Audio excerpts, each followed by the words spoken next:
Step right up, it's nailed. A halo by halo journey through the music of Nine Inch Nails. I'm Blake. I'm Jessica. And I'm being more energetic, I've decided. I can't start this with low energy. Yeah. Who's going to want to listen? Can't be low energy, Blake. Low energy failing Blake. This is With Teeth Part 3. Did I get that right? That's right. And we're talking about Only. Getting smaller. See if we can do this off the top of our head. Sunspots. Home.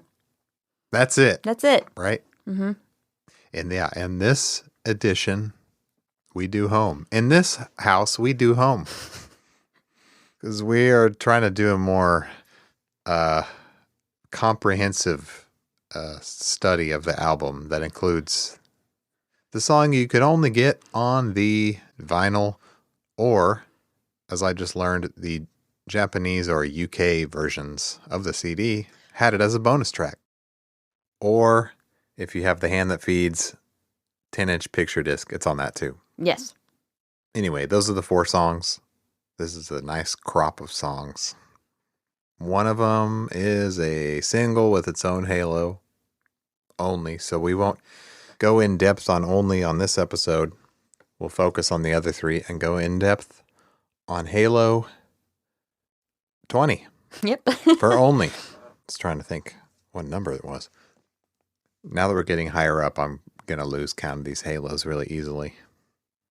Saying we're going to venture into... Past 20, I don't know what the hell is what. I have them memorized up to 18. Do we have any 9 Inch news? No. I don't think so. I just wanted you to play the little stinger. I can. Hang on. Stinger. Get it? So everything is in the news today. Jess said she wanted me to play the 9 Inch News stinger, which was a funny pun she made. Because I think this is the only news we have, and it's pretty minor news. It's very non-news. It's not news at all. But news item. I'm trying to make more puns. Should we get down to business? There was a trailer for some movie about a beekeeper.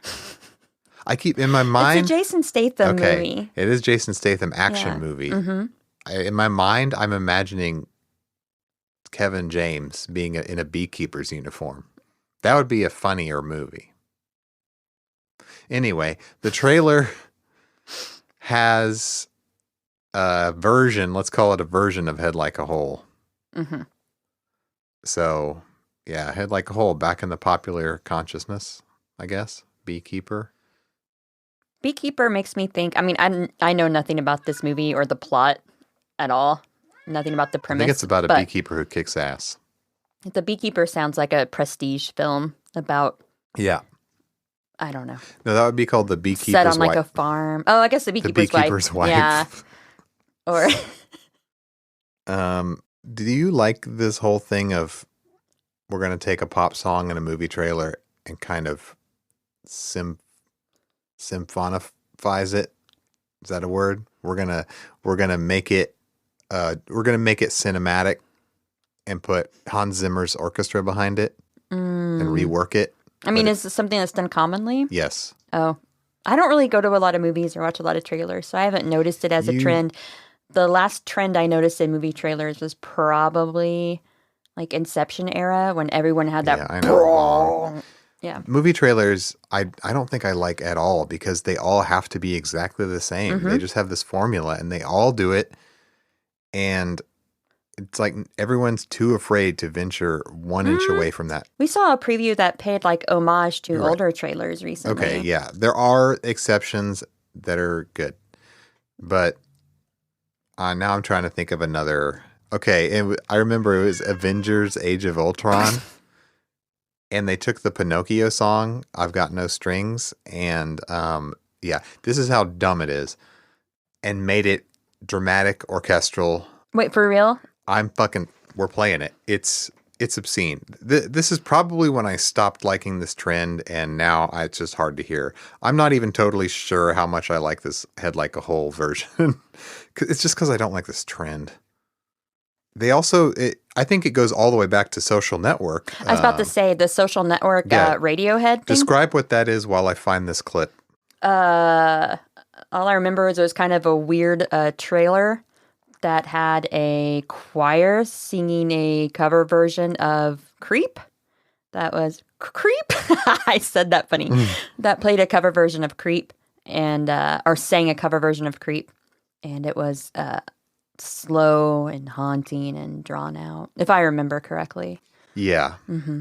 It was like, what if Creep was like creepier and more serious? I mean, we really got to get across that Mark Zuckerberg is an asshole. So, yeah.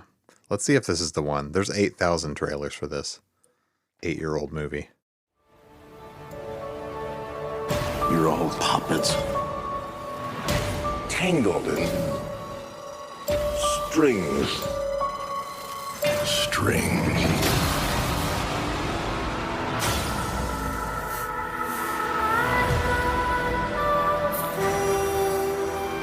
There it is. no.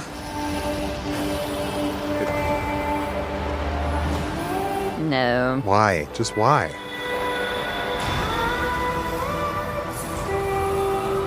Why is this necessary? I don't know.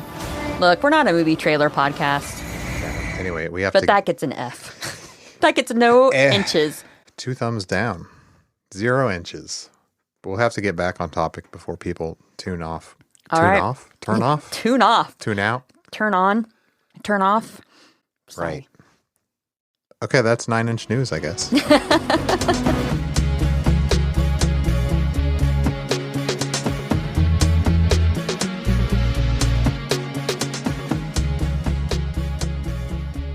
What's the first thing we have to talk about? Only, but we're going to save the deep research. So Only. I thought we could just jam out for a Okay. second. Let's listen to Only and give our... Can we give our first initial reactions? I mean, I guess. I mean, I've heard this song as I mean, many yeah, times, I know. so- We've heard it before, but I just want us to give some initial takes before we do the deep dive to wet people's whistle, you know? Okay. Okay, here's Only. I do love these drums. I do. And my first thought is, thank God With Teeth is over. Our long national nightmare is over. I do love that synth. Of course, tinkly piano playing by Trent. This is definitely 9-inch Nails.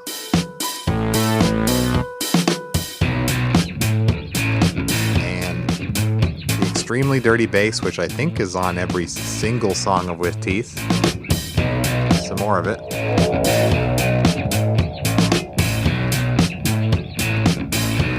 I'm becoming less defined as days go by, fading away. Well, you might say I'm losing focus, kind of drifting into the abstract.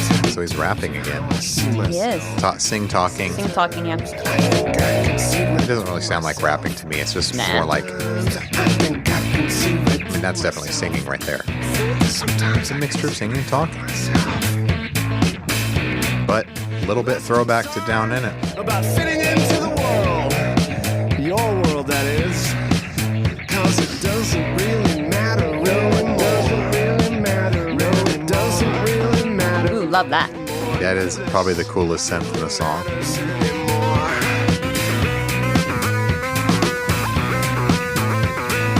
Yes, I'm alone. Then again, I always was. As far back as I can tell, I think maybe It's a really cool, like, guitar or Evo, whatever that is. I just need you up. Cool Trent vocal effects, where his voice is going all over the place. Affected in different ways. I just need you up. And I like how this verse is really long. I just need you up. It is really long.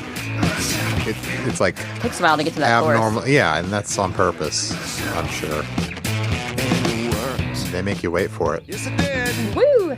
There Yes, is it did. you. There is only me.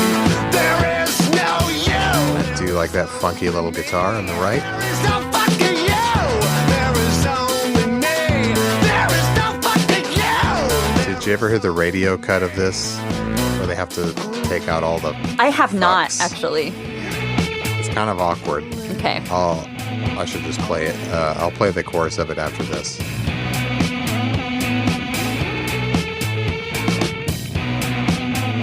We're going to hear tambourine, I think. Yep, starts. Right There it is. Tambourine is also something that's in nearly every song on this album. And when he says the tiniest little dot caught my eye, Down In It fans are like, Right, they're pointing at the dot. There's a doorway, trying to see itself shut, but I climb through. Now I'm somewhere I'm not supposed to be, and I can see things I know I really shouldn't say. And now I know why. Now I know why. Things aren't as pretty on the inside. I like this snare roll coming up here. There is no you. There is only me. That's a good little climax. There is only me. There is no fucking you. There is only me. I like the squealing guitar going nuts too. Only me. Only.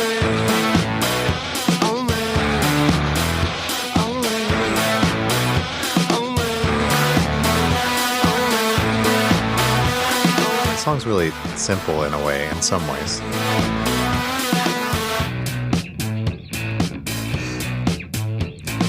Also, this is another one that's just, well, it's verse, chorus, but it's really long verse, chorus, then a shorter, more normal length verse, chorus again, and then it ends. and it fades. It's a fade out. It's a fade, and a sort of fade into getting smaller.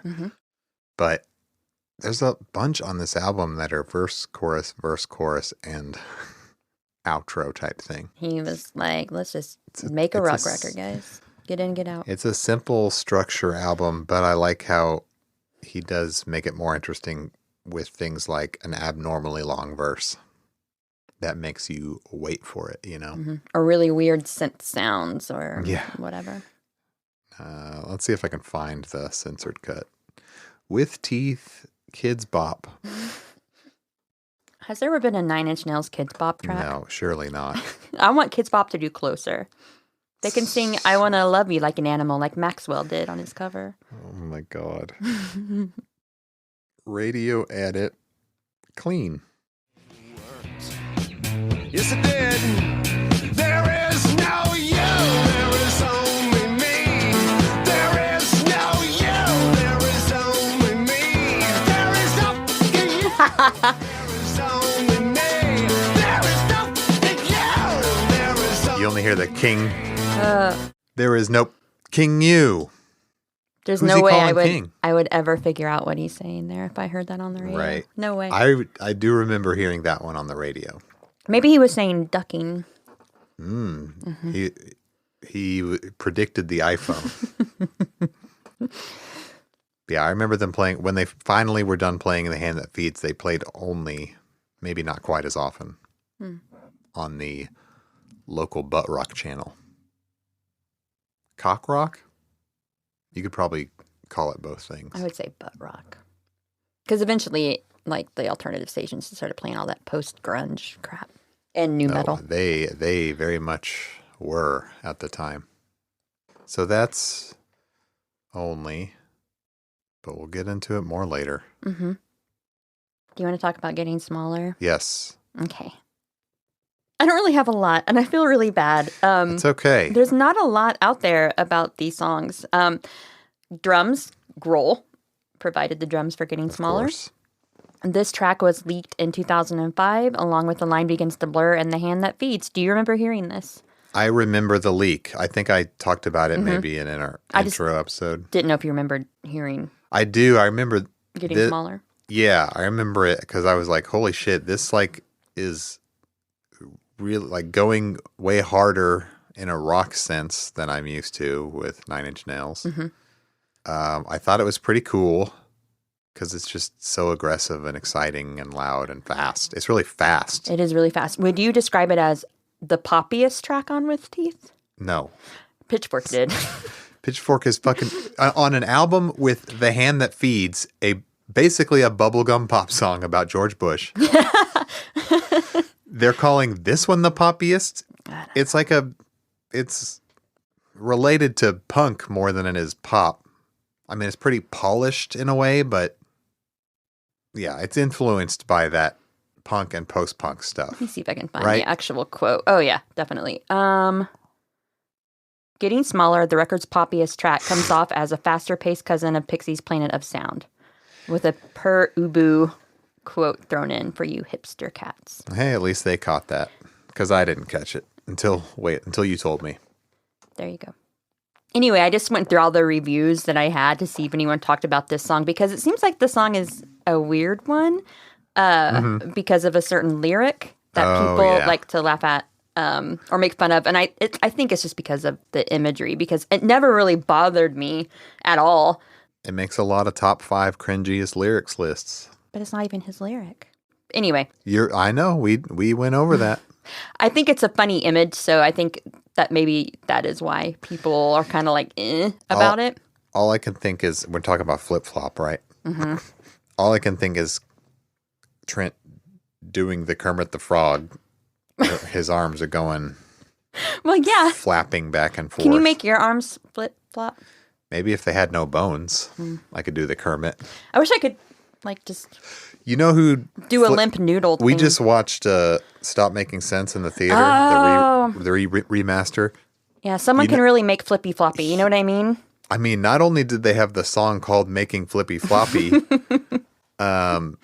his arms flip-flopped for some of those dances. His arms went nuts. Yeah. They were like, he did this thing, especially when he's in the big suit, where his arms kind of look like wet noodles. Kind of reminds me of like those gas station figures. Not gas station figures, but like the noodle people that businesses put out front. What are they? The tube people? The flailing tube man. Yeah. Inflatable tube man, whatever you want to call it. I don't know what you call those guys. I'm think sure that's what there's it's a called. technical name, but Inflatable tube man. just the guy that's always outside Entertain Mart wanting us to come by Yeah. and use CDs. Maybe that's tell us what mental image you have when the flip-flop line comes up. And I bet a lot of people have the inflatable arm man. Or Kermit, or like Kermit. a Muppet, like a Sesame Yeah, Street. I know some people have already said Kermit. Jim Henson type Muppet. Right. And we have to imagine his head on a spring in addition to that. Oh. So his body's going fucking nuts. Unless you heard a different Jess had a lyric. misheard lyric. It was only like the first couple times. Oh, can we circle back to the Love Is Not Enough? Because several of us, and I'm including me, heard wet towel on the floor, Oh, I no, believe. it's Tile. I know. But I believe I heard wet towel on the floor, so cold it could sting. And several of our patrons said they heard towel on the floor. Oh, I think the line is just the tile on the floor, right? Yeah, it's just the tile on the floor, so cold it can sting. I heard wet towel on the floor for whatever reason. And so did a lot of us. You didn't, though? no. I heard something different, though, with Head on a Spring in this song. So I have my Okay. own misheard that I don't think Yeah. anyone else has ever mentioned. But Right, because no one else heard it that way. But I'm if you- sorry. if you put it in context, obviously you know what it is. But the first time I heard it, I was like, what the hell? And we'll talk about it when we talk about the lyrics of the song, or whenever we actually play the song. Uh-huh. But anyway, because I didn't have a lot about this, I kind of just went through reviews and pulled out what critics said about this track. Okay. Blender said, no less than country or classic rock, angsty techno pop turns out to be a perfectly good soundtrack for confronting middle age, as Reznor shows in his aches and pains he grumbles of the I'm starting to fade away pairing of Only and Getting Smaller. He'll never stop being a therapy case, and he'll never lose his gift for making the recording studio an exquisite torture chamber. Who's that review from? It was from Blender. Oh, okay. And then NME just wrote, the bristling Getting Smaller as Queens of the Stone Age Go With the Flow is heard by Charlie Manson. Okay. I kind of hate when people write like that. Yeah, but you don't anyway. need to do it. That sounds like a pitchfork style guide type writing. Yeah, maybe I hear the Queens of the Stone Age a little bit, but not that much. Not really. I hear the Pixies thing more. Oh, definitely. Were you going to talk about that? Oh, we talked about it on a bonus episode. I didn't think we were going to mention it here. Oh, that's right. Because I was like, oh, I should have pulled that clip, but I already did. Anyway, go listen to Planet of Sound by Pixies. Planet of Sound. Maybe I'll insert a clip. Because I already have a clip made, so I'll drop it in later.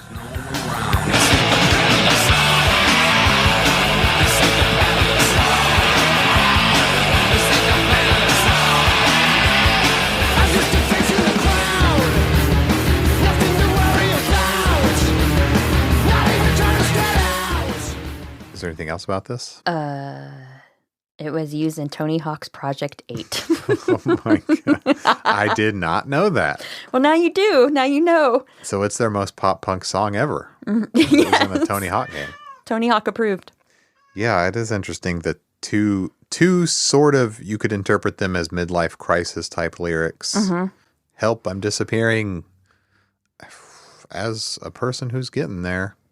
It kind of hits. It kind of hits. I mean, I'm not worried about how relevant I am in the media because I never was. I wonder every day I wake up and I keep hoping that there will be a New York Times notification that's about me, but it never happens. I'm just kidding. That's a joke. I don't want to be in the media at all. Not, I hope that never happens. I don't want it to be for something bad, so I don't want it to happen. Do you think it would only be for something bad? What if I finally wrote a novel? Okay. Well, yeah, maybe you'd be in the New York Times book review. But do you think that they would send out a notification about my book to the world? Do they do that about books? No. Maybe about authors, superstar authors like J.K. Rowling or something. Anyway. He continued the theme. I guess he had the midlife crisis for a while because, well, it wasn't that. It was only a few years later. The song Echoplex is kind of has the same lyrical theme, but if you know, you know. We'll get there. We'll get there in a few years when we get to Das Schlip. All right, you want to play it? Let's play this MF. This is the most rock and roll opening that Nin has ever had.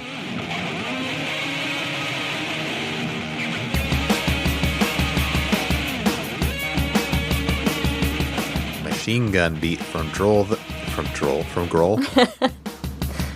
Dave Grohl.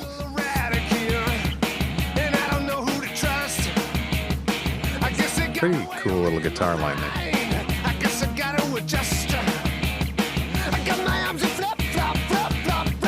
There it is. Oh, I can totally hear my misheard lyric. You're going to tell us after? Sure, it's not that funny. It's not as good as my body wants to say hello to you.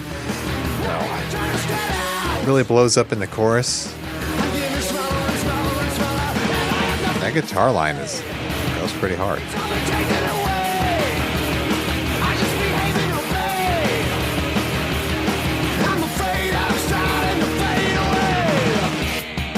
Really cool fills by Grohl as well.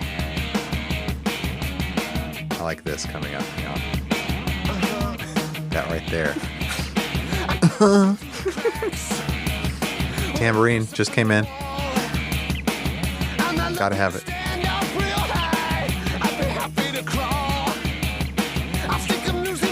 More imagery about his arm coming up. Because we didn't get enough.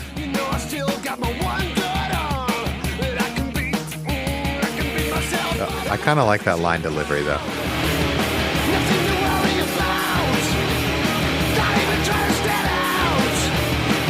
It's pretty metal guitar riff, kind of. Sort of. You know what we get in this song, though? A bridge. Here it is. A little change up. I like it. I do like how the drum beat is not straightforward. It sounds like it's going to be, but it has this off-kilter kick and snare pattern.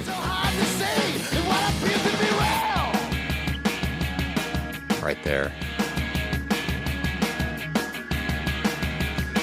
Another multi-trent, multi-harmony, ooh and ah fade up like we had in Just Like You Imagine. a few other songs. A classic.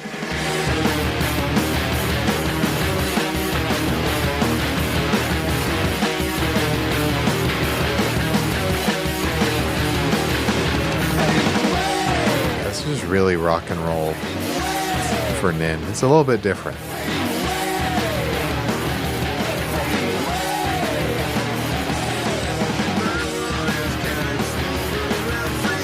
Bit in the left. In the right. There he is. He's doing that in only too, going back and forth. But this is way more prominent.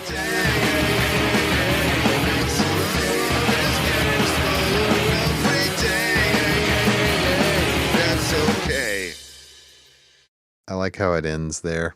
That's okay. And just, that's it. Good ending. All right. So the dumb misheard lyric was, instead of "I've got my head on a spring," Mm-hmm. instead I heard, "I got my harem spring." It doesn't even, what does that even mean? I don't know. It doesn't make sense. That's what I heard the first time. Got Okay. got my harem spring. Mm. It's like, is that like Hot Girl Summer? Harem spring. Harem spring. It's whenever you and all your hot girls get together in the spring for brunch and then party up, That I should guess. be, actually, let's hashtag it. That should be a thing. Harem spring. Yeah. Kind of like spring break. Not that interesting. So I wish I had a harem spring. You know what I mean? Okay. Well, if anyone else heard that, let us know. Maybe there's someone else out there. yeah. Do you have any clips? Yes. Yes, I do. Some more of the guitar squealing from the intro.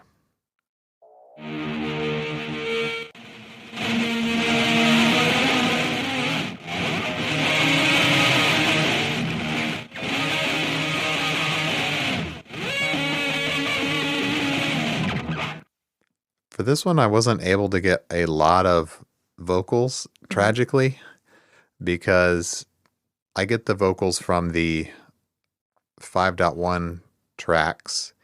And on this album, they usually put Trent's dry vocal in the center speaker for most of the songs, the whole way through. This song is different for some reason. It doesn't put his vocal into the center speaker. I guess it's just a mixed decision. It works fine. They don't put it into the center by itself until the chorus, I guess, to amp it up for effect. So I do have some good chorus vocals anyway. I'm just a face in the crowd. Nothing to worry about. Not even trying to stand out. I'm getting smaller and smaller and smaller, and I have nothing to say. It's all been taken away.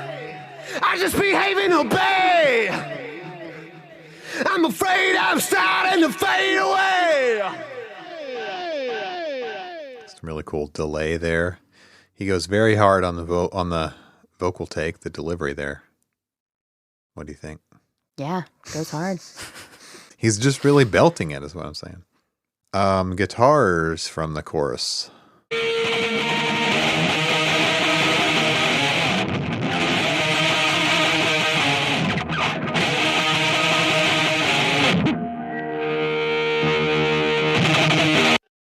We heard something similar to that in the intro, but that's not the main line, but those come in halfway through the chorus to like augment it. Okay, had to get that tambourine that comes in verse 2. Mm-hmm. That simple as that. It's amazing what a little tambo can do for a song. I know. I was looking at like how many songs in a row have tambourine. Nearly every song on the album. I know The Hand That Feeds does not have it, weirdly enough. I don't think You Know What You Are has a tambourine. Collector might not. Love's Not Enough Every Day is exactly the same. They Do With Teeth, which I'm pretty sure does. Only obviously does. Getting Smaller does. Beside You in Time doesn't. Yeah, I think after that, maybe they don't. So maybe I exaggerated a little, but still a lot of songs do. He just loves it. what can I say? So cool. Drone sounds on the bridge.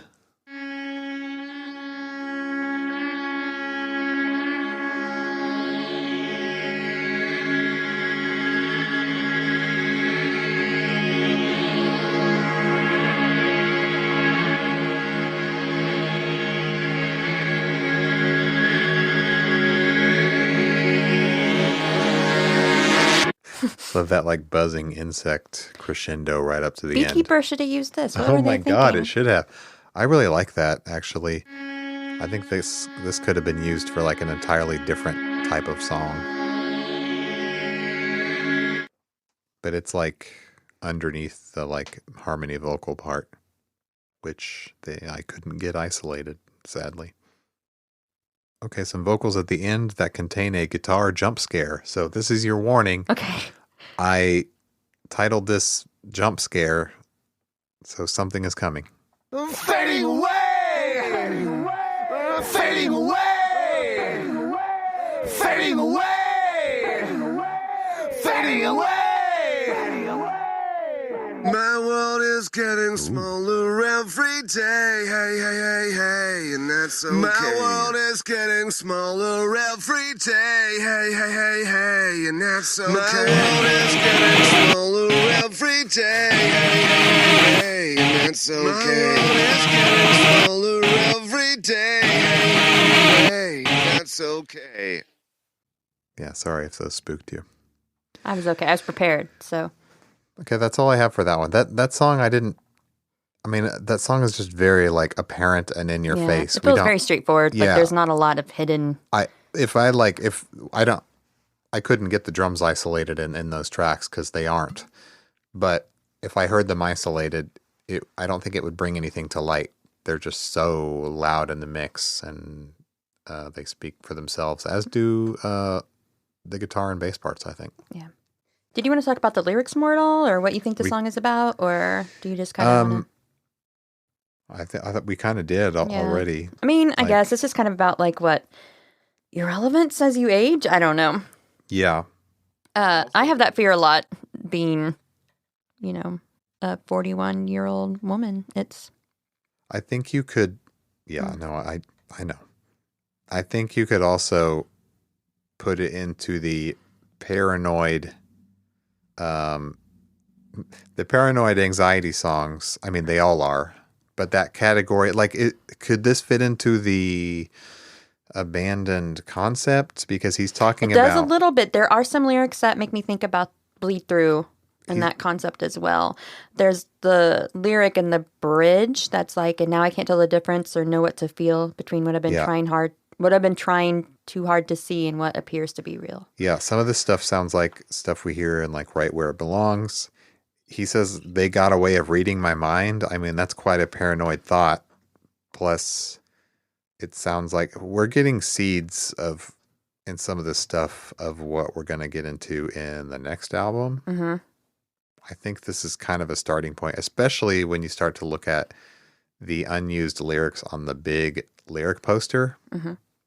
This is kind of like the beginning of an era, the beginning of the ARG era, maybe, where everything becomes an alternate reality, multiple dimension game almost, where you find hidden pieces. Yeah. But it's paranoid and it's feeling ineffectual and impotent. Yeah. I mean, if your arms flip-flop, you're feeling impotent. That's what that means, I think. Maybe? Maybe. And Your head's on a spring. You're like a jack-in-a-box who's trapped in a little box. Yeah. Mm-hmm. And I haven't got you on my side. I haven't got fucking anything. So he's lost it all. Do you know my sister was like terrified of jack-in-the-boxes? They were the first jump scare. Jacks Did you know in the that? box? Maybe it's Jacks in the box. What? They invented the jump scare. Oh, yeah, and it terrified my sister. They gave a generation of 2-year-olds heart attacks. It's true. But Early. The Jack in the Box my mom would torment my sister with was, I think it was a little old and deformed, and maybe a dog had gotten a hold of it and like eaten Like, Ugh. I think it was a Bugs Bunny Jack in the Box, and like its ears were missing or Oh my something. God. And my mom would just take it out and like slowly torment my sister. I never saw Ugh. this because I wasn't born yet, but I've been told the Jack in the Box stories. Yeah, that sounds So. horrifying. Yeah, my family, they're great. Your family. So live for Getting Smaller, before we move on to Sunspots, it made its live debut March 25th, 2005. Was kind of a setlist rarity during the Live with Teeth tour, and according to N9 Wiki, it has not been played since Lights in the Sky tour. It's crazy because it seems kind of like a no-brainer. Oh, this one would go so hard live. And it's short, like you could really cram it in, you know? Yeah.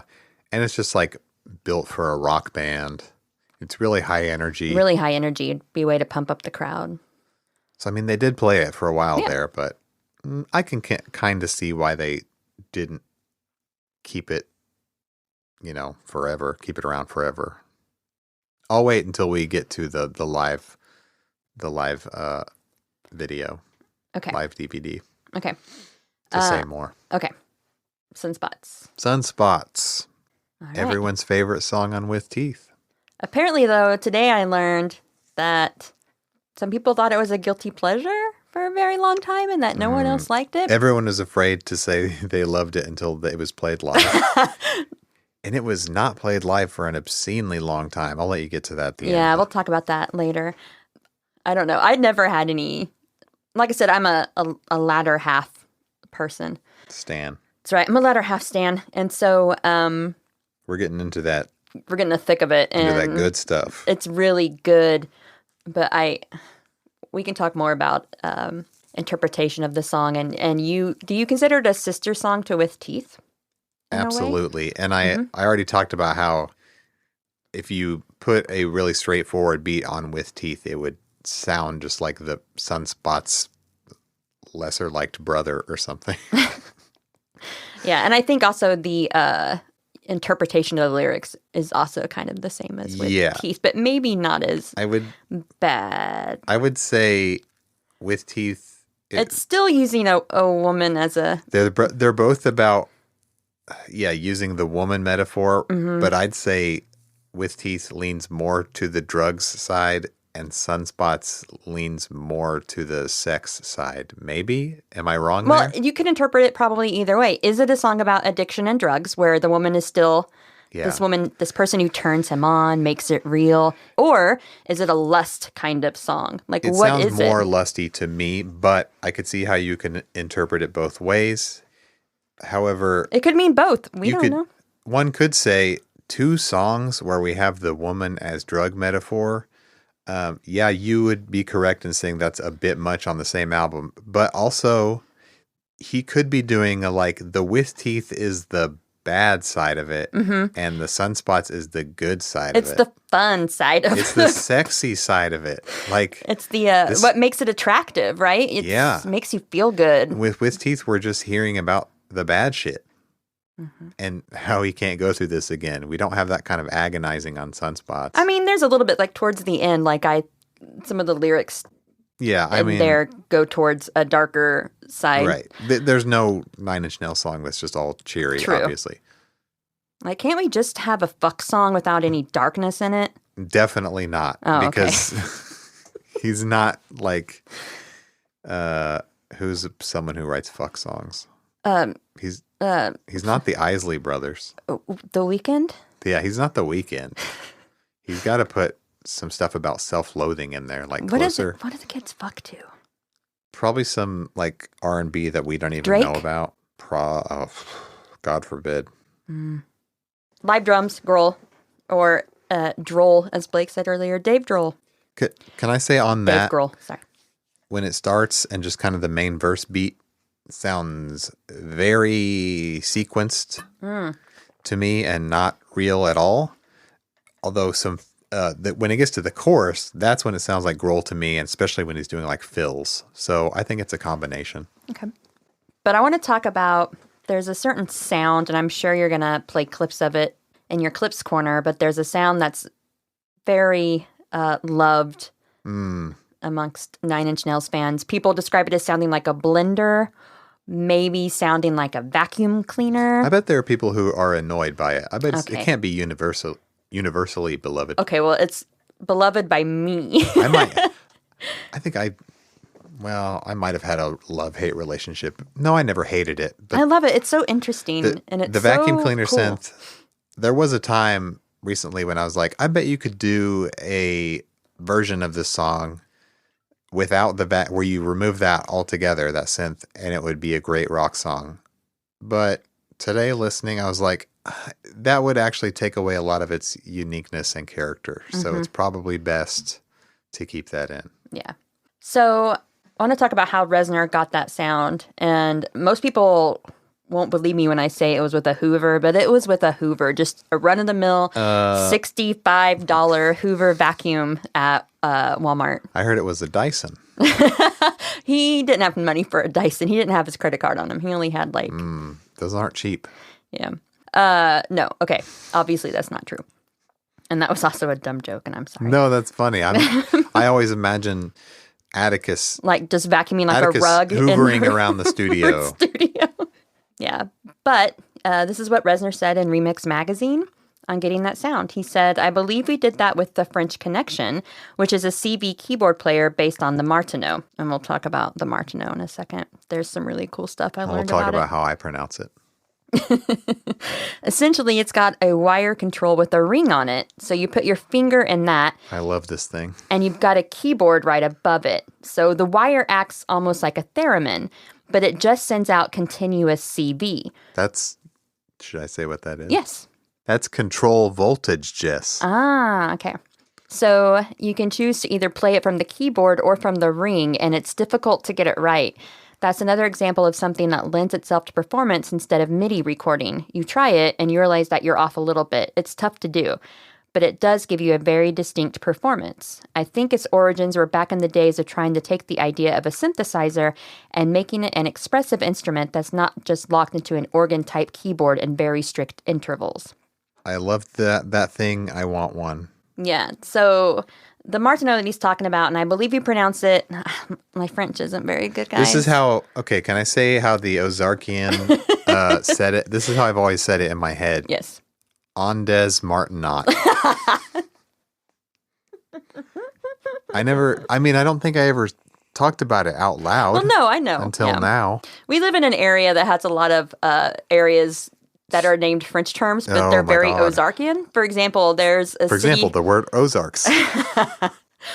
There's a small city named, well, it's Versailles, but it's Versailles. Yeah, but they say Versailles. There's also a city called, well, anyway, I'm not going to say it. So what is it? How would you say Beaudark? Beaudark, would it be Bois? Bois d'Or. I don't speak French at all, but they call it Beaudark, but it has an X in there. And one time I worked with a dude at Barnes & Noble, and we used to have to hand write. This was a zillion years ago. We used to have to, if someone wanted to special order a CD, we had to write up a slip. How did I slip into? And we had a form, and at the end of the night before we closed, I would have to fax the forms to our distribution center so they could send us these special orders. Oh my God.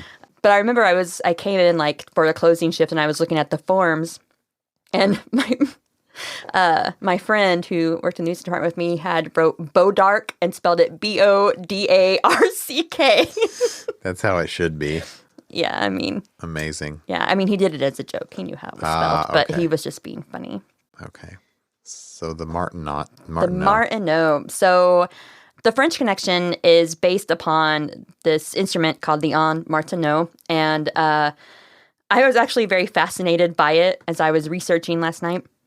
And it was created by Maurice Martineau. What a good French name. Maurice? Is this like more than 100 years ago? This is like one of the oldest. No, it was not, because he died like in the 80s. It was invented in 1928. Okay, that's for one of the... I guess it was almost 100 years ago. One of the earliest synthesizers. Yes. Up there with the theremin for oldest. Yeah. So he was inspired by the accidental overlaps of tones between military radio oscillators. And he also wanted to create an instrument with the expressiveness of the cello. I'm reading this right from Wikipedia. This is genius. And the way you move your finger up and down the wire, it gets that expression. Mm-hmm. And so anyway, he was inspired whenever he was a radio operator during World War I. So he died in 1980. And after that, I mean, there's not a lot of... He was old as hell. There aren't a lot of these instruments out there. I believe in the 80s when his son kind of took over, there were a few more that were made because I think he almost built all of them himself. I'm not sure. Or Something he like was that. involved heavily with the... These are definitely handcrafted devices. Yes. And I got a lot of information for this from a really cool video on YouTube called... Well, actually, I'm not going to say what it's called. Hold on. Yeah, I know the video you're talking about. I will in a minute. But the French Connection that Reznor was talking about it's based upon the On Martineau. So it was basically Analog Systems recreated it, kind of. There are some things that are Right. still missing from it. It's not exactly the same, but it's basically the same technique, the same. Right, but it's important to note that it's just a controller that sends signal to your synth rig. I'm assuming they had it sending CV to the modular synth rig to make the vacuum sound. And note, I didn't say MIDI controller. It's a CV controller. Mm-hmm. The expressiveness between notes is, I guess, made possible by the fact that it's control voltage and not digital MIDI signal. And that's like the whole reason to do this type of part on that type of controller rather than just the usual method of using a MIDI controller. Well, this instrument is very, very rare to find if you're actually looking for an On Martineau. Here's a Radiohead and Nine Inch Nails connection for all the Nine Inch Nails and Radiohead Huge. stands out there. The overlap is insane for the fans of these two bands. Johnny Greenwood is a huge fan of the On Martineau, has used it a ton in Yeah, Radiohead songs. Maybe was it starting with Kid A that he started incorporating it in? Maybe. I can't think of anything on OK Computer off the top of my head. Yeah, But I feel like it was really prominent Yeah. on Kid A and a there's lot of some albums great. after. Yeah, there's so many great prominent parts played on that. He's really good at playing it.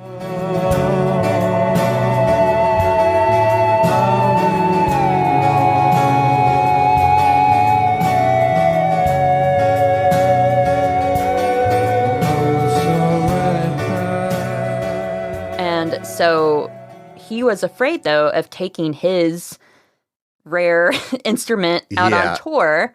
From Taking what it I've on read, stage. yeah, didn't want it on stage. Didn't want it to get damaged while touring or have something horrible happen to it. Stolen. So he actually worked with, from what I understand, he worked with Analog Systems and commissioned them to make the French Connection. Yeah, that's what I saw. And that's what he uses when he's on tour, is the French Connection. It's genius, really. Yeah, and that is what Reznor used to make the sound on... So thanks to Johnny Sunspots. Greenwood, we have the Sunspots vacuum cleaner sound. That's right. It's all thanks to Johnny Greenwood. And if you want more information on that or just want to know how this works, there's a video on YouTube, obviously, called How Johnny Saved the On Martineau, and you can find it on David Bruce Composer channel.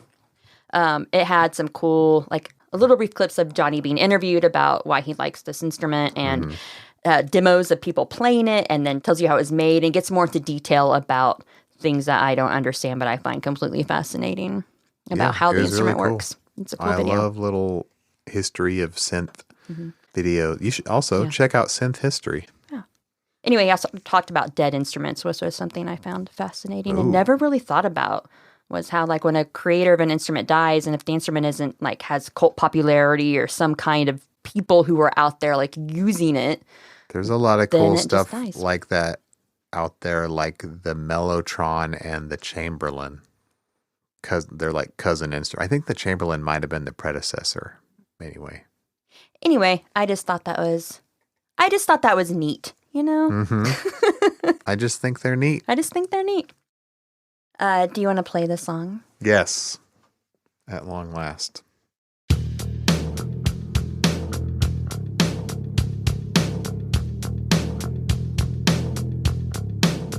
Such a moody, dark little bass line here.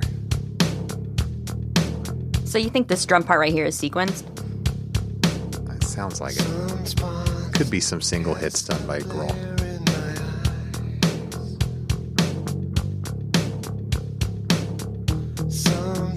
like sinister. The part is very sinister. The little plucked guitar comes in.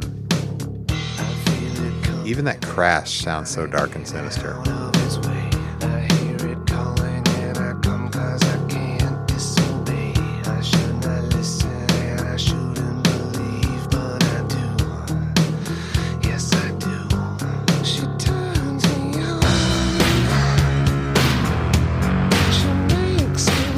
The chorus is just falsetto vocal. Is this your favorite Reznor falsetto work? I don't think so. He has a lot of amazing falsetto. First chorus, we don't get the synth part yet. We have to wait for that. Don't worry, it's coming though. It is coming in a big way. And once it comes, it doesn't go away. It's like some kind of humming, droning in the mix there. This is my favorite line. Some of my favorite lyrics on the album probably are in this song.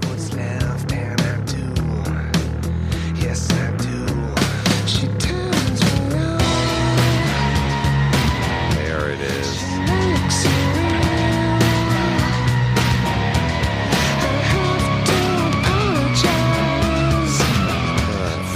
The chorus guitar riff is really cool. Oh, almost forgot about that. The catchphrase. It's back again.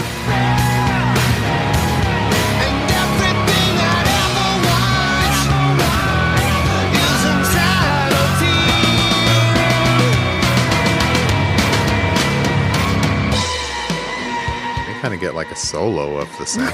Yeah, I love it. It's its own solo part. So weird. It's kind of I hear like a fifth harmony, I think.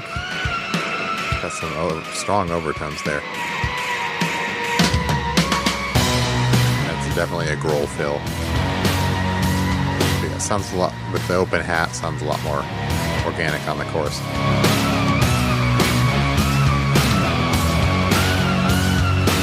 It really rocks out. This might be one of my favorite parts on this whole album. Yeah. This is more than just an outro. It's a whole different set of lyrics that are delivered really aggressively. Really well.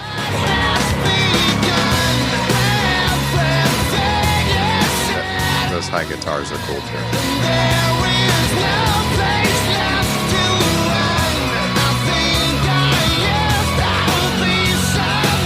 His voice is almost like breaking when he goes up that high. Love that delay, that long delay on Sun too. And it ends as simply as it began.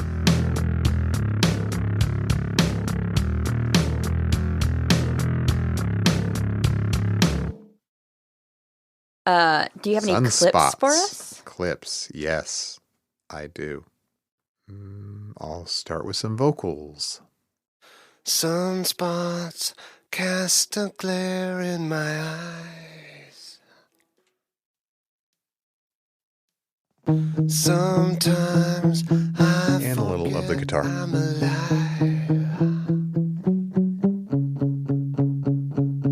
I feel it coming and I've gotta get out of its way. I hear it calling and I come 'cause I can't disobey. I should not listen and I shouldn't believe, but I do.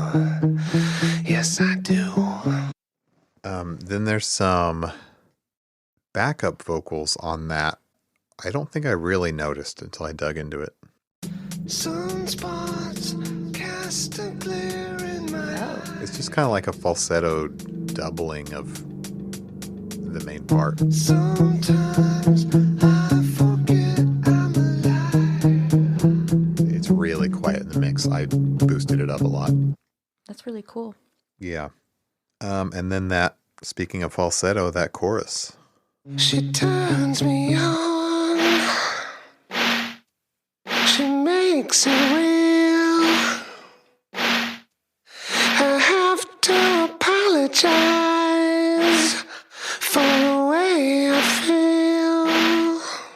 Also, on the upbeats, you're hearing there's like a noise that like enhances the snare sound.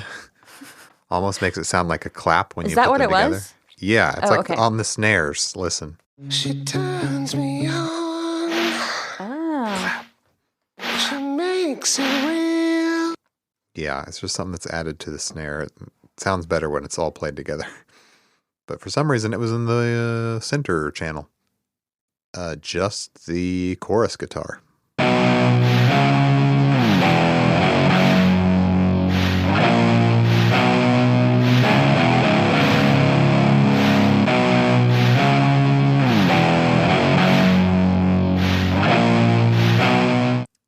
Very cool.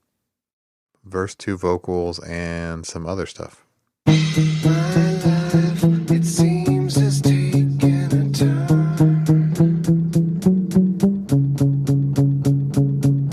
Why in the name of God would I ever want to return? I love those weird affected falsettos.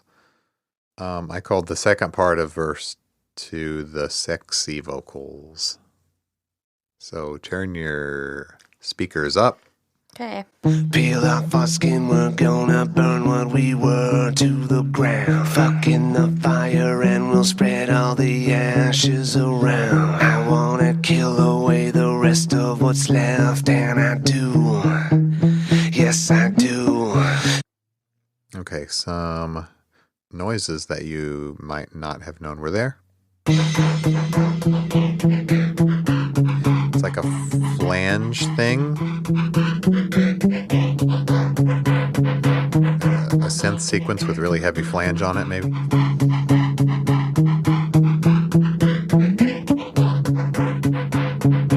Okay, some chorus 2 vocals and more. She turns me on. She makes it real. I have to apologize. Atticus is really cleaning back there. He's getting that studio spick and span. And nothing can stop me now. There is nothing to fear. And everything I'd ever want is inside of you.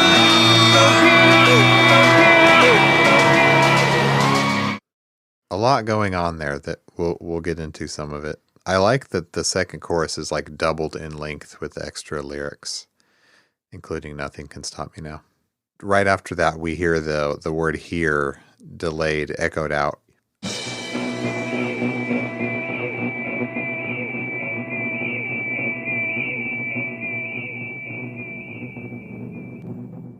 And then I had to get the vacuum synth, the French Connection, by itself.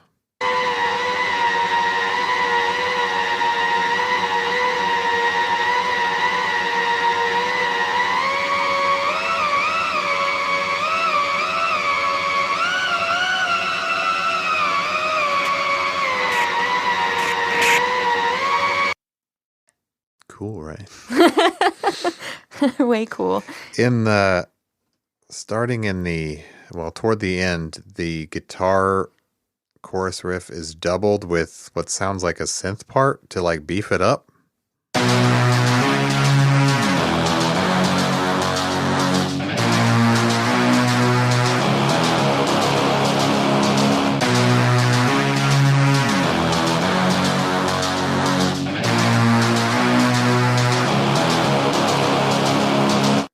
I dig that. Thumbs up. That squealy guitar toward the end.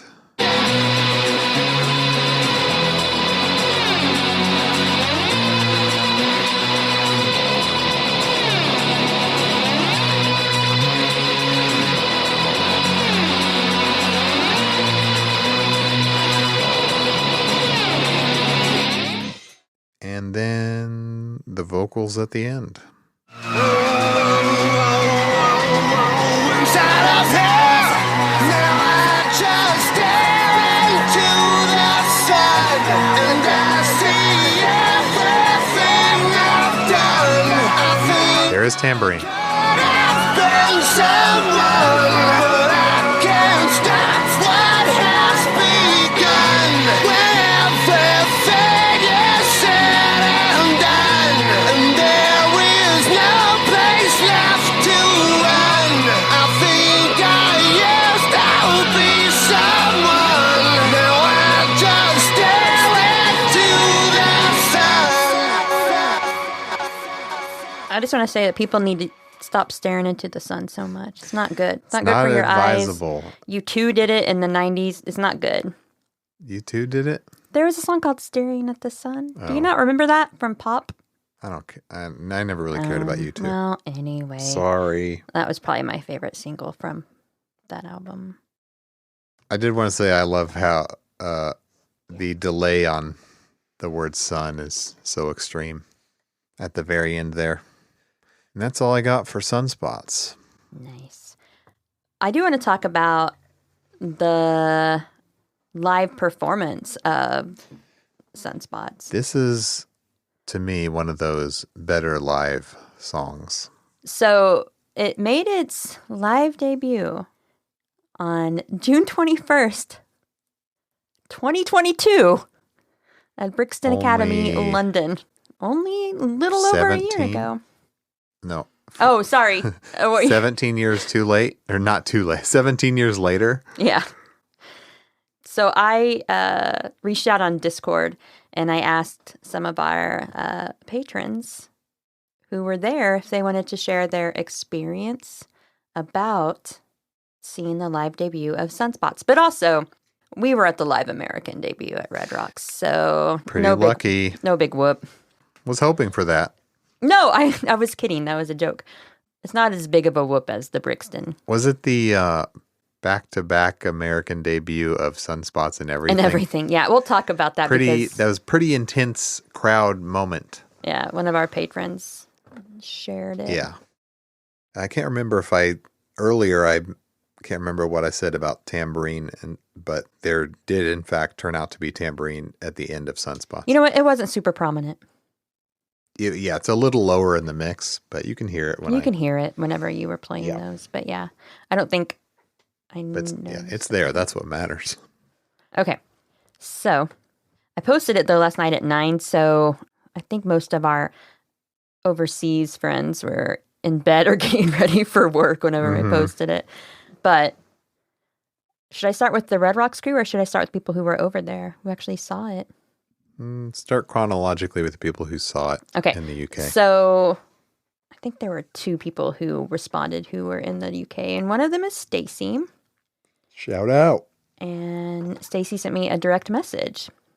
She said, "This was my very first Nine Inch Nails concert, and I was so excited leading up to the night. Everything had just debuted at the Glasgow gig, so my anticipation was at an all-time high that this might be performed at Brixton. I understand that not everyone likes that track, but I really love it. Me too. Lo and behold, they actually performed it, and I died and went to heaven."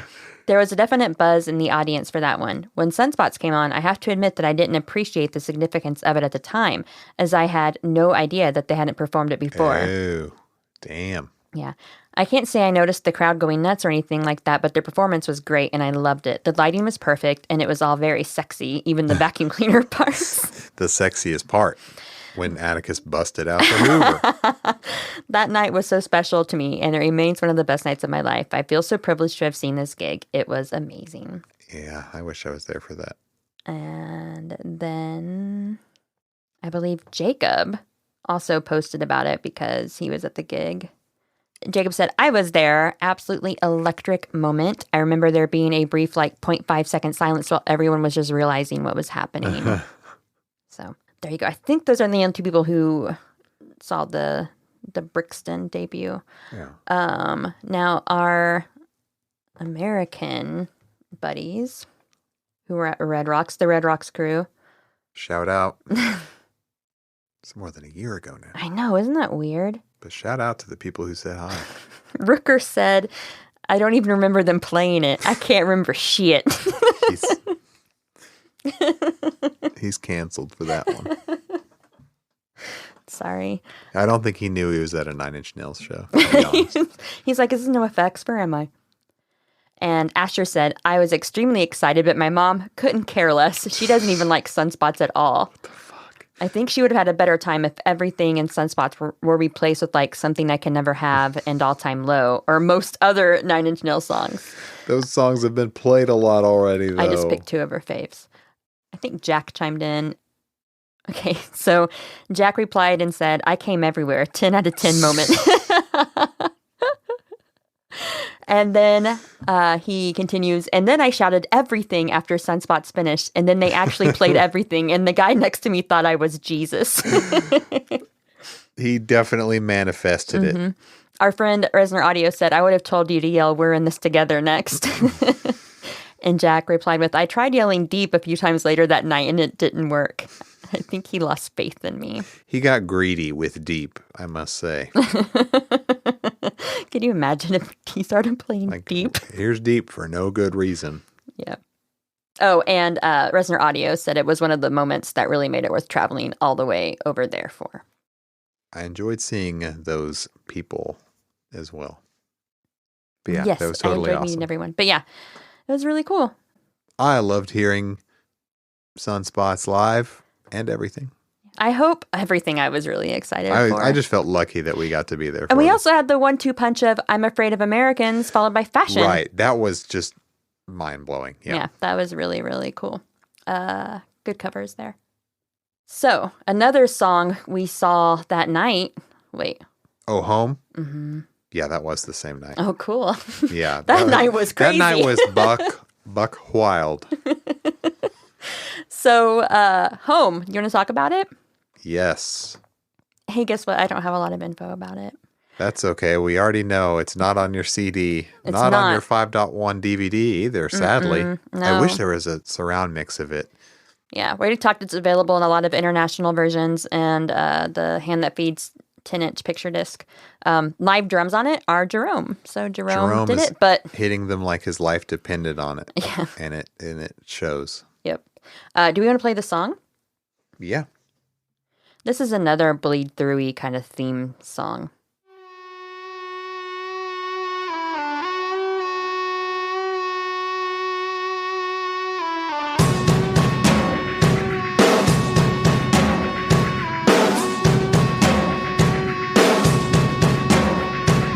This is another off-kilter beat, and I'm not going to lie, the first time I ever heard this song,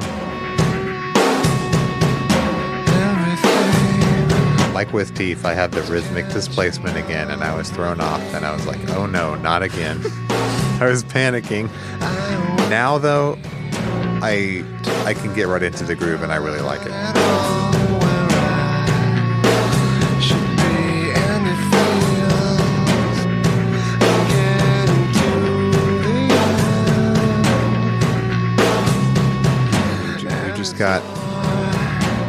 This is another like nearly synthesizer. No, it's not synthesizer free. I take that back. But we hear some real bass, guitar, drum, live drum.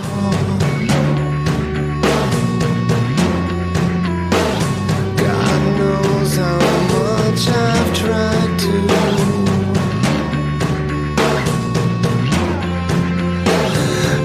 When that high guitar goes down right there, I think that's when the song really gets good for me. I think it's when it falls into place.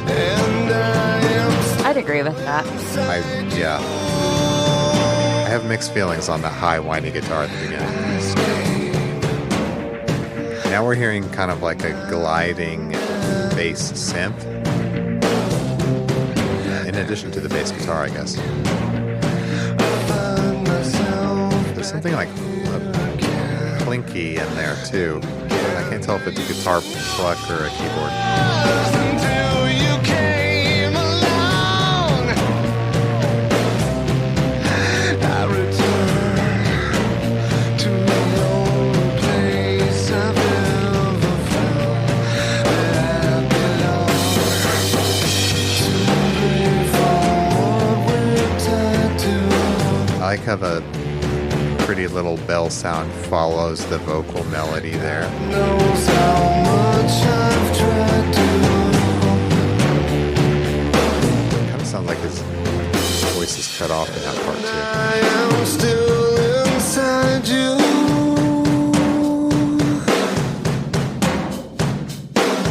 And I am still inside you. This is yet another verse, chorus, and then we just get the drum outro, and that's it. So that structure strikes again. A little over 3 minutes. And we're just left with the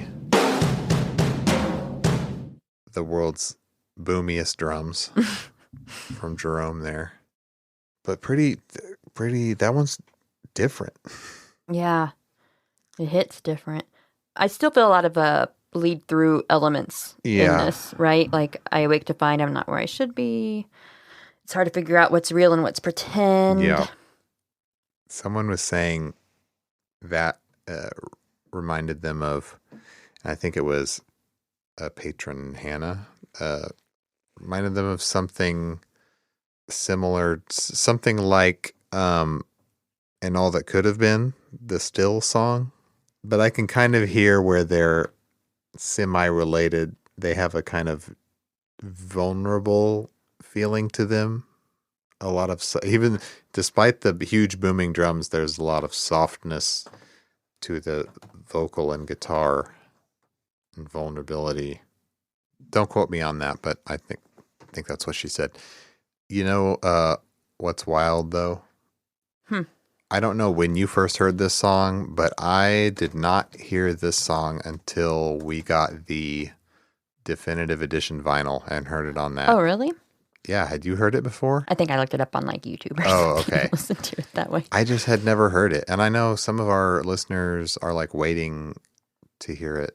I think some We've are heard following along Yeah, if okay, they yeah. haven't Yeah. heard anything, like So maybe Jen. So If that was your first time, congratulations. and you My were first- talking over it the whole time. I kept wanting to say, "Stop talking." I thought, no, that's what we do. Oh my God. Can you at No. least be quiet during the chorus? No. This is not a, It's Jen's first this is, time. oh my God.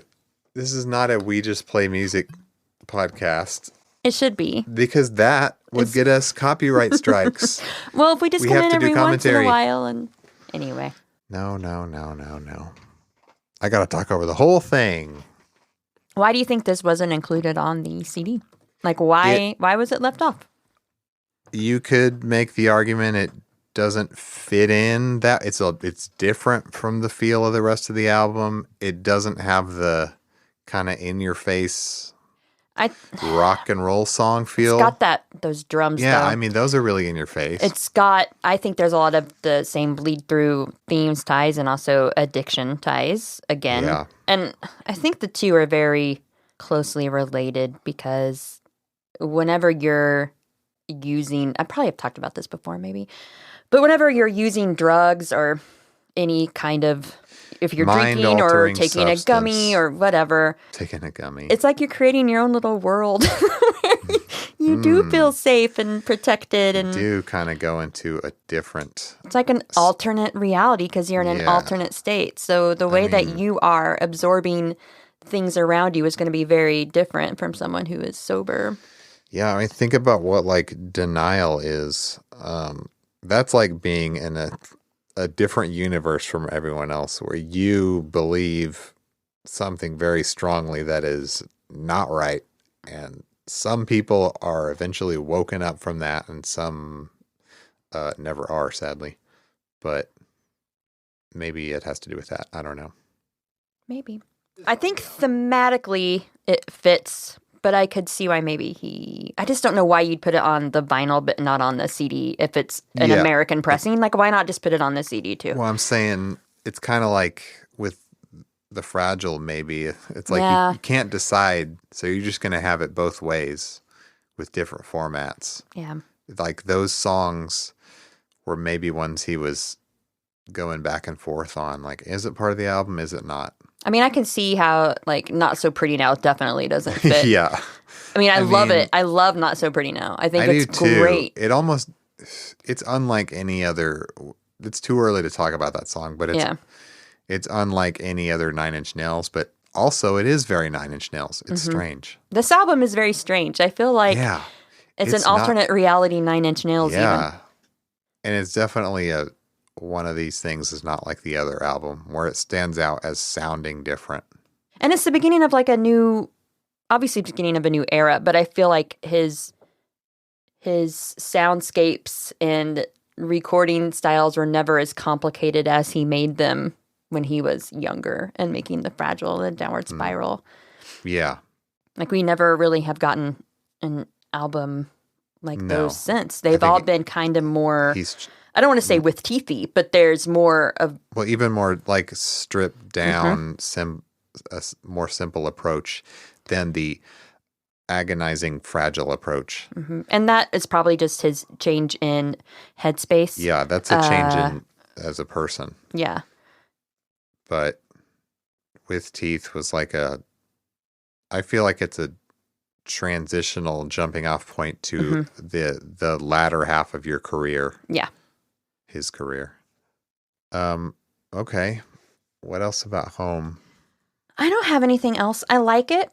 I have kind of mixed feelings on it. Some people call it God tier. Yeah, I don't know, Becca. I actually really like it once there's the change in the guitar note.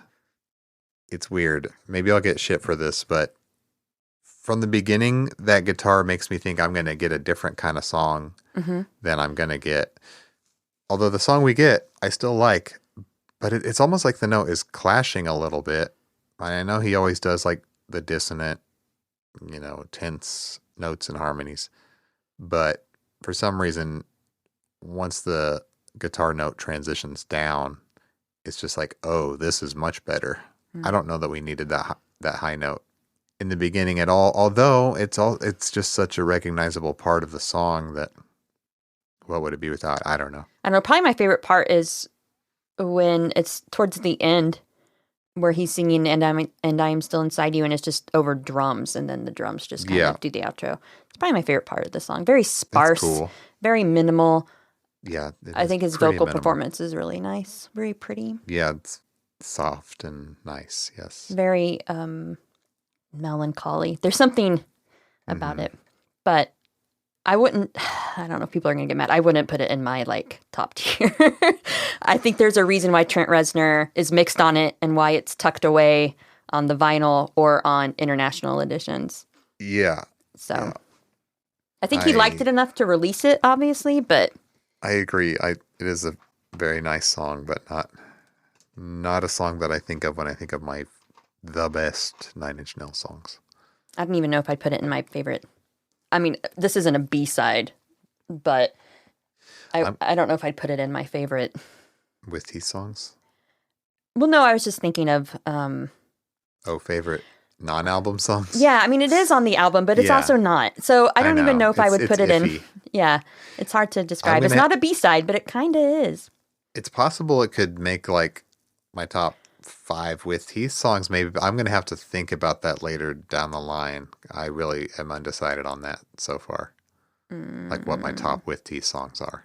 I don't know if I'd put it in that. So I don't know. I need more time to think on that. Yeah, I would too. And I'd have to, honestly, I have not, because it's not streaming and because it's not on the CD and it's only on vinyl, I have not spent as much time with this song as I should have. It's and honestly, harder to I get. feel like, well, whenever you rip it and we have a good, I'll put it on my Spotify. I just got the Japanese CD literally delivered today, insanely fast, and it has Home and Right Where It Belongs V2. So Yeah, but having to go to YouTube and look it up really destroys the mood I'm for gonna this song. rip those get some nice lossless versions of those. So I will check back with you after I've sat with the song about 20, 30 more times and let you know if it's if I've changed my mind on it, because I'm a human and I change my mind a lot. So yeah, we all do it. Yep.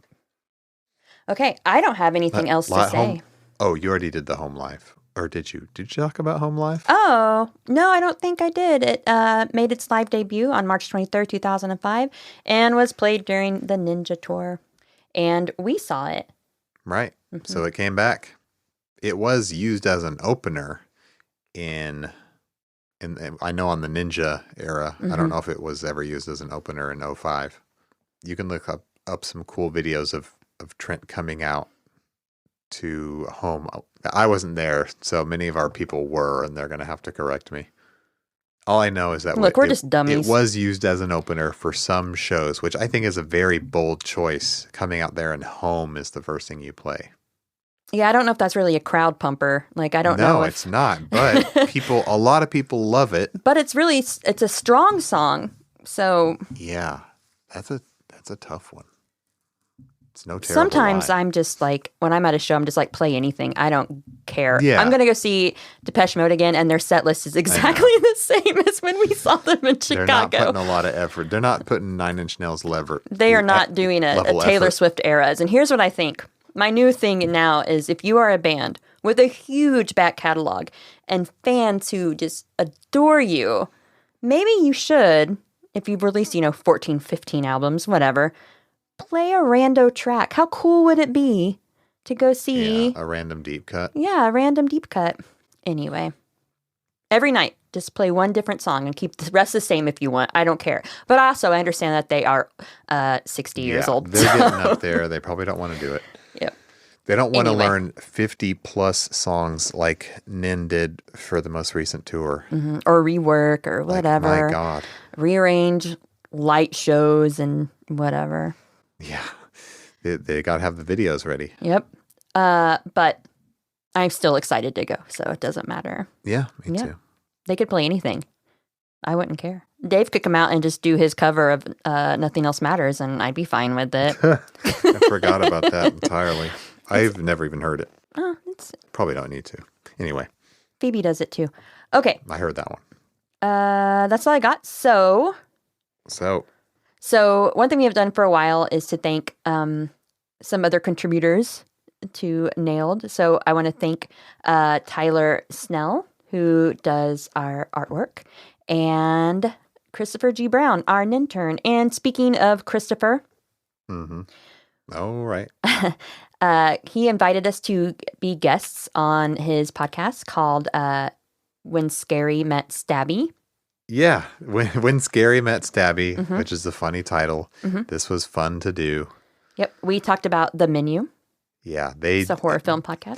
This podcast does horror movies every October. It's like an annual October only thing. Yes. We talked about a really great movie called The Menu. And it was fun. So check out When Scary Met Stabby, the Menu episode. And Just thank you that for one. having us on. Yeah, thanks for having us on. Thanks It for was being fun. the intern as well. Yes. So, Blake. New patrons? Yes. Shout outs to new patrons. Patreon updated their app. It's maybe marginally better, but hard to say. It's still only, it doesn't go that far back with new patrons, but it goes far enough. This is brand new, just as of today, a new patron named Aaron. Oh. Thank you, Aaron. Hi, Aaron. Thank you. Also new, Matthew, John, Lara, or Laura, probably Laura. Sorry. How do you spell it? Lara. Laura. Lara, like Lara Croft, Tomb Raider. Or is it Laura Croft? Josepha? What's Jozefa? Josepha? I'm going to say Josepha. Sorry. We could look it up, How are we going to look it up? I look up how to pronounce things all the time. Look, names are subjective. You can't look it up. Fine. Okay. The next, Rob. Some of these people, okay, I'm getting into the part where I can't remember who I already thanked, but Rob, probably Rob Sheridan. Yeah, it's probably Rob Sheridan. Probably already made that joke last time. He's like, we're getting to my era, so I got to listen. Yeah. So thank you to all of you. Thank you. Blake? If you want to be like them and get twice as many Nailed episodes, there are now 50 bonus episodes where we go beyond the halos. Patreon.com/nailedpod. All of our stuff is at nailedpod.com, including our Patreon link, merch, and if you subscribe, you also get access to the Discord. You get discounts on all the merch. So get in our Discord and tell us that we're wrong and that home is God tier. This is what we talk about all day. We talk about that and lots of other topics, not just Nen stuff. That's right. And you don't have to, pay anything to support us. You could also rate and review us on Apple Podcasts. That's right. You can give us 5 stars on Spotify too. Has anyone ever replied to that question? What question? What did you think of this episode? It's on Spotify now. Like when you finish an episode, it'll pop up. Oh. No? I just wondered because How do I tell? I don't know. That's what I was wondering. Can someone please just respond to that? I really, a trial to let us know how we get that info? I have no idea where it goes from there. Yeah, I don't either. So someone, if that prompt comes up, like I don't know if it's just some weird. Do you get it for every podcast? Yes. Weird. Mm-hmm. Well, I don't listen to podcasts on Spotify, so I just recently got Spotify for music. So if you can find me on there, you probably can't. But I'm on there somewhere.